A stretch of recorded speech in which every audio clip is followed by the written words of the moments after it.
Hello twelfth class. आज हम discuss करने वाले हैं माइनर्स एंड को फैक्टर्स एक डिटर्मिनेंट के एलिमेंट्स के क्या होते हैं। ठीक है, आप सबसे ज़्यादा जो पढ़ेंगे 3/3 में ही पढ़ेंगे, हम 2/2 एंड 3/3 दोनों डिस्कस करते हैं। ठीक है, सपोज एक डिटर्मिनेंट गिवन है आपके पास, कोई भी डिटर्मिनेंट, हम डेल्टा से डिनोट करते हैं, ये मालूम है आप लोग को अच्छे से। ठीक है, सपोज इट इज़ 3 - 2 5 1, ये डिटर्मिनेंट है।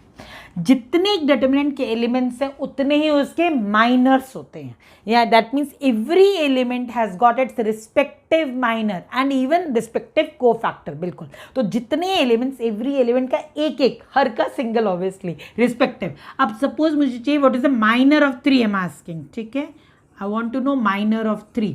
अब माइनर ऑफ 3 को डिनोट कैसे करते हैं? एम से। ओके, एम, कैपिटल एम से। अब कौन सी प्लेस पर है ये element? First row first column, तो यानी हो जाएगा M11, जो उसकी पोजीशन है एलिमेंट की, बिल्कुल सेम वैसे माइनर की पोजीशन डिफाइन हो जाएगी, यानी M11। अब कैसे निकालते हैं माइनर? बहुत इजी, जिस रो या जिस कॉलम में रिस्पेक्टिव वो एलिमेंट है, एक्सक्लूड दैट, उसे हटा दीजिए, remove that. That means suppose I say that, अगर मैं ऐसे कहूँ, यानी it is 3 is over here, तो ये रो कैंसिल, ये रो गई और ये इसका कॉलम गया। Respective row and respective column जो जिसमें है, क्या रह गया? 1 बिकम्स इट्स माइनर। सिंपल, यानी M11 क्या है? M11 is just 1। Clear? Leave, जिस रो या कॉलम में वो एलिमेंट है उसे छोड़ दीजिए, जो रह गया that number becomes minor. Simple. अब नेक्स्ट, माइनर ऑफ अगर मैं बोलूँ -2, दैट मीन्स क्या हो जाएगा? M12 first row second column, तो यानी क्या करना है? Leaving first row. अब ये नहीं है आपके पास, फर्स्ट रो तो छोड़नी है हमें, और कॉलम कौन सा है? अभी ये यहाँ पे 5 था, तो राइटिंग 5 फेयर, और यहाँ पे लीविंग फर्स्ट रो छोड़ दी हमने, एंड लीविंग सेकंड कॉलम, ये गया। कौन सा रह गया? सिर्फ 5, that becomes a minor. That means minor कितना है हमारा? 5 is the minor. Finish. Clear? Coming to the next one, minor of, ये माइनर ऑफ, मैं एम लिख रही हूँ, स्टेटमेंट आप लिख सकते हैं आगे। माइनर ऑफ 5 कौन से? ये second row and which column? First column, M21। Leaving this row, इसे छोड़ दीजिए, लीविंग दिस कॉलम, इसे छोड़ दीजिए। कौन सा एलिमेंट रह गया? -2। सिंपल, तो M21 क्या है? -2। क्लियर? लास्ट वाला, माइनर ऑफ 1 का माइनर इसका, लीविंग दिस रो, ये रो गई, ये कॉलम गया, तो ये तो है हमारे पास ना, तो कौन सा एलिमेंट रह गया? 3। तो minor of 1, that means M22 is what? 3। Finish, ये आगे माइनस।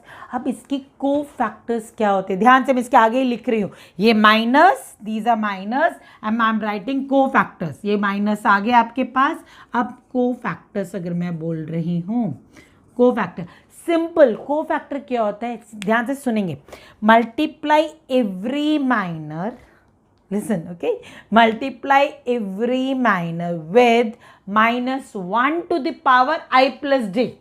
ठीक है, दैट मीन्स जिस प्लेस पर है उससे वहां पे करना है, यानी इसे कोफैक्टर ऑफ 3 अगर मैं बोल रही हूँ यहाँ पे, दैट मीन्स कोफैक्टर ऑफ 3। अब इसे डिनोट करते हैं C से नहीं, ठीक है, कोफैक्टर C से डिनोट नहीं, कैपिटल A से डिनोट होता है, कैपिटल ए से।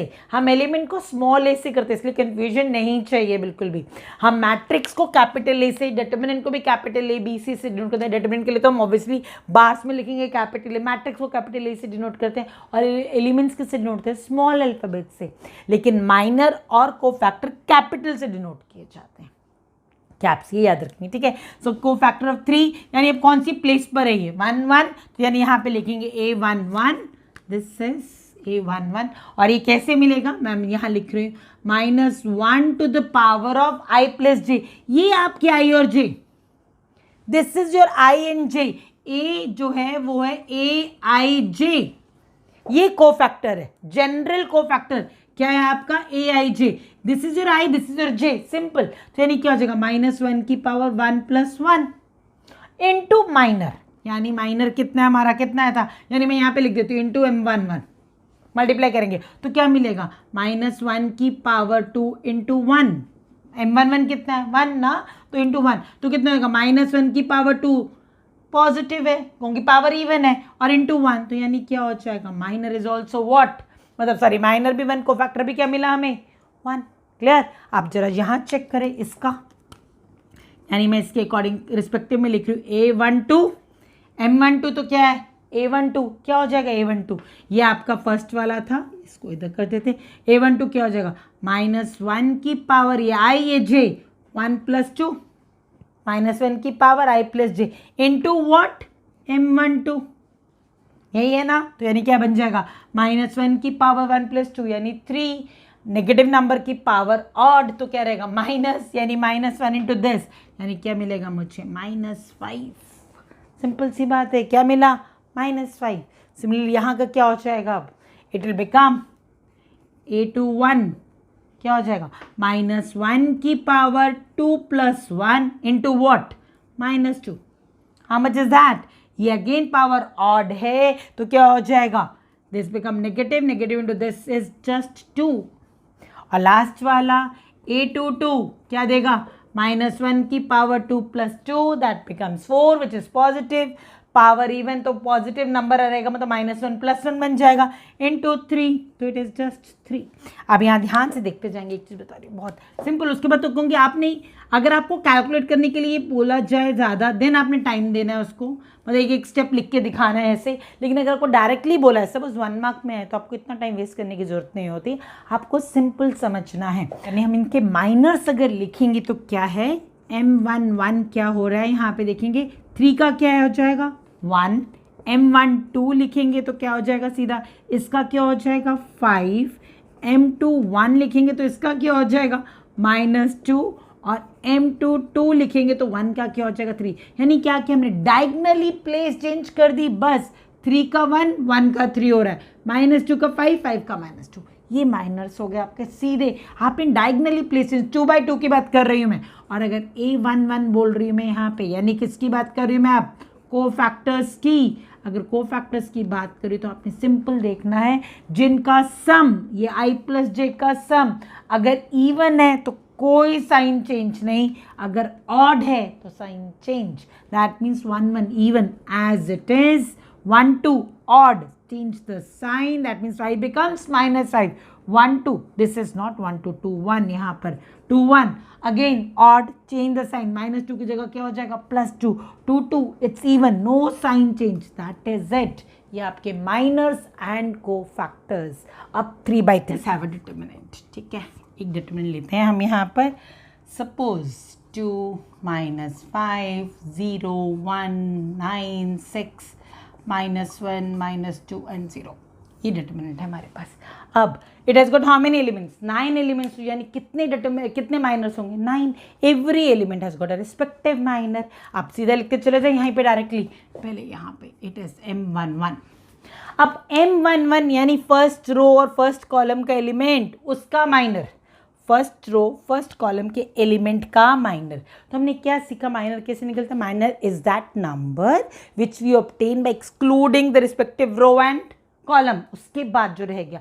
अब नंबर क्या बोल रहे हैं, ये रो गई इसकी और ये कॉलम गया, तो क्या रहेगी ये, अब ये नंबर यानी ये determinant, determinant is what number, इसका डिटर्मिनेंट तो नंबर ही तो है, तो यानी M11 क्या हो जाएगा डिटर्मिनेंट ऑफ दिस 9 6 -2 0। सिंपल सी बात है, इस डिटर्मिनेंट जो नंबर्स रह गए अगर मोर देन 1 है तो यानी जो नंबर्स रह जाते हैं उनका डिटर्मिनेंट, सिंपल, तो यानी क्या हो जाएगा 9 6 -2 0। तो कहना ही से ध्यान से सुनना जरा, अगर एक डिटर्मिनेंट गिवन है आपके पास, अगर वो 2/2 डिटर्मिनेंट था तो उसके हर एलिमेंट का माइनर जो था सिंगल डिजिट नंबर मिला, अभी भी हमें वही मिलेगा, लेकिन केनाई से वो डिटर्मिनेंट ऑर्डर 1 का था। यानी अगर 2/2 ऑर्डर का डिटर्मिनेंट गिवन है और उसके एलिमेंट्स का अगर मैं माइनर निकाल रही हूँ तो वो ऑर्डर 1 का डिटर्मिनेंट होता है, और 3/3 ऑर्डर का डिटर्मिनेंट गिवन है, इसके एलिमेंट्स का अगर मैं माइनर निकालती हूँ, ये रहा माइनर, तो वो क्या है 2/2 डिटर्मिनेंट, यानी एक ऑर्डर कम।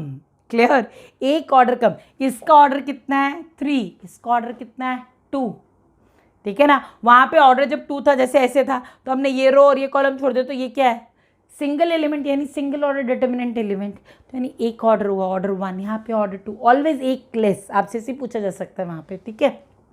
अब यानी कैसे पूछेंगे, दे आस्क यू अगर 4/4 ऑर्डर का डिटर्मिनेंट है, उसके हर एलिमेंट का माइनर का डिटर्मिनेंट, जो माइनर है एलिमेंट जो मिलेगा, माइनर मुझे मिलेगा, वो कैसे ऑब्टेन होगा, यानी it will be actually obtain by opening up a determinant of order 3। वो 4/4 था, तो यहाँ पे ऑर्डर कितना हो जाएगा 3, एक लेस कर देंगे, सिंपल। ठीक है, अब ये M11 की वैल्यू क्या हो जाएगी, डिटर्मिनेंट है तो कैसे निकालते हैं, this into this minus this into this, 9 into 0 is 0 minus 2 into 6 कितना हो जाएगा -12। How much is that, 12। M11 आ गया। अब M12 simple same, leaving first row गई एंड फर्स्ट कॉलम की जगह अब कौन सा जाएगा, सेकेंड कॉलम। सिर्फ ये गया, क्या रह गया, सिंपल। व्हाट इज लेफ्ट है, यहाँ पे 1 था, 1 6 -1 0, 1 6 -1 0, that's what we have it. अब एक्सपैंड करें इसे, क्या हो जाएगा 0 माइनस प्लस 6, दैट मीन्स कितना, M12 इज 6। डायरेक्टली लिख सकते हैं अब सारे। M13 first row last column, क्या एलिमेंट्स रह गए, ये रह गए 1 9 -1 -2, ओपन करेंगे तो कितना होगा -2 + 9, that is how much 7। Clear, आगे कौन बता रहा है मुझे आप, M21 क्या है, दिस लीविंग दिस, यानी सेकेंड रो गई एंड फर्स्ट कॉलम गया, लीविंग दिस, ये एलिमेंट, इसको second row and first column क्या रह जाएगा, -5 0 -2 0, how much is that, we getting 0, दोनों 0 0 थे, -0 -2 0। M22 कितना हो जाएगा, this element second column second row दोनों गई, 2 0 -1 0, again 0। M32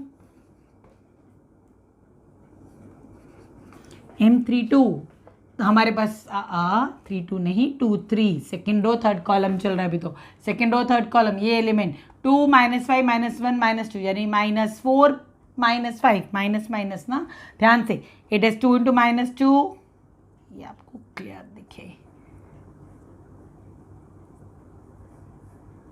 this is -5, okay, this is 0। अब हम इसका निकाल रहे थे, M23 2 into -2, that means -4, and ये माइनस हो जाएगा, माइनस 3 माइनस है तो इसलिए -4 -5 gives you how much, -9।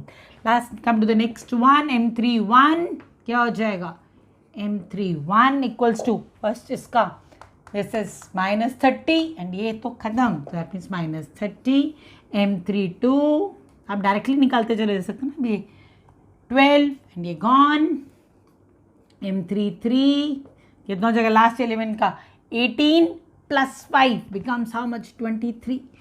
Okay, अब हम लिखेंगे कोफैक्टर्स, इसी के रिस्पेक्टिव कोफैक्टर्स। कोफैक्टर्स क्या है हमारे, A11, that is the way, isn't it. अब बहुत सिंपल, जहाँ I + J का सम हमारा इवन है, वो टर्म एज इट इज, कोई साइन चेंज नहीं होगा, यानी वहाँ A11 और M11 सेम है, माइनर और कोफैक्टर दोनों सेम है, because I + J is even. Okay, अब चेक करेंगे क्या, यानी 12 is 12 as it is. A12 क्या हो जाएगा, 1 and 2 ऐड करेंगे तो कितना बन रहा है, 3 विच इज ऑड, तो साइन चेंज होगा यहाँ पर, +6 becomes what, -6। coming to the next, A13 sum is even, no sign change, okay, so A13 कितना है, 7। coming to next, A21 sum is odd, sign change, but 0 का क्या sign change होगा, 0 remains as it is। A22 no sign change, because 0 again, so no sign change, remains the same still also। A23 sum is odd, sign change will be there, minus sign becomes +9, यहाँ लिखते हैं बाकी। A31 sum is even, no sign change, -30 is as it is।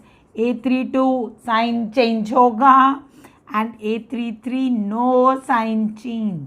This is what we have cofactors। तो can I say, अभी simple, हम already पहले भी बोल चुके हैं, तो क्या मैं ऐसे कह सकती हूँ, ध्यान से देखेंगे मैं क्या लिख रही हूँ, दैट्स इंपॉर्टेंट ऑल्सो। AIJ जब i और j का सम ऑड है तब वो साइन चेंज हो जाता है किसका, माइनर का। अगर सम इवन है तो कोई साइन चेंज नहीं होता। तो यानी हम इसे ऐसे लिख देते हैं -1 की पावर i प्लस जे, जैसे हम बता रहे थे शुरू में, इंटू वॉट, mij, यानी को factor of any respective element is -1 times -1 की पावर i प्लस जे, -1 की power i plus J times minor of that respective element, that जो भी हमारा एलिमेंट है मैट्रिक्स का जो भी। क्लियर विद दैट, समझ में आ गया? This is the way we summarise cofactor and minor. तो आपसे ये भी पूछा जाता है 1 मार्क में क्वेश्चन क्या होता है। एंड एक लास्ट पॉइंट बता रही हूँ, ध्यान से समझेंगे, किसी भी डिटर्मिनेंट के अंदर, ध्यान से समझेंगे, in determinant if I multiply elements, चाहे किसी रो के चाहे किसी कॉलम के, element with its respective cofactors and add them up, elements multiplied with their respective cofactors and add them up, I always get determinant। और अगर वो respective नहीं है दोनों से, मैंने मल्टीप्लाई करके ऐड तो किया, I will not gate determinant. ध्यान से देखेंगे, मैं यहाँ लिख रही हूँ, इंपॉर्टेंट, यहाँ कर देते हैं, या फिर let me rub it of and right it. Okay, if I multiply, ध्यान से सुनेंगे क्या बोला है, if I multiply elements with their respective cofactors, elements of any row or column with their respective cofactors and add them up, I always get determinant।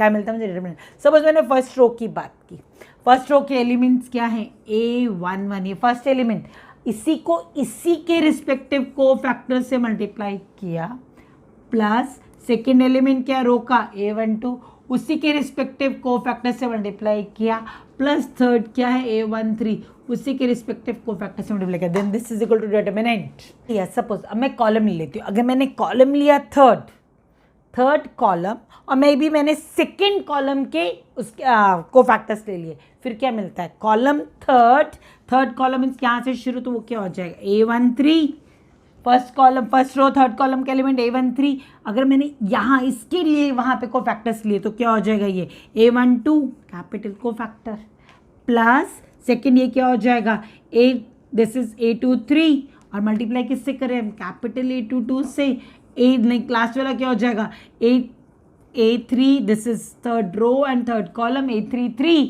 यहाँ पर हमारे पास, और किससे मल्टीप्लाई करें हम, capital A third row second column A32, तब value क्या मिलेगी मुझे, 0।